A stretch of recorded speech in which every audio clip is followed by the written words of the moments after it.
Hello सांग मैंने good morning जय जगन्नाथ। आज सकाल उठिक देखला बेलू बहुत मात्रा ठंडा थिला तो से फास्ट जैकेटा पिंधिदेली कहीं बिना जैकेट काम करा भारी कष्ट होता तो बाहर आसी देखला तो आहरी ठंडा थिला तो जोटा कि आप देखिए मुझे चलो आगे चाह पी ना मो देह टे भल नाला तो से मुझे नाली चा बनई बोली भाविली मुझे कहली ना चलो जीरा पानी पीदे तो जीरा वाटर ये गरम कर पी नेली जहाँकि आपण मैंने समस्त देखिपे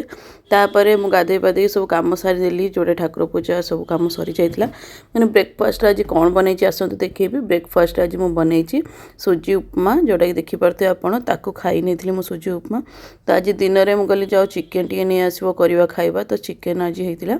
जहाँकि आप देखिपे तो आम दिज बस चिकेन खाइलु सी ऑफिस बाहरी गले तो ये जहाँकि आप देखिपे आ मो देह तो एत भी खराब थिला तो मु रोषेईबास कर तो से रोषेईबास कर खाई आम गलु तो वीडियो भल लगे लाइक करेंगे शेयर करेंगे सब्सक्राइब करेंगे थैंक यू बाय बाय।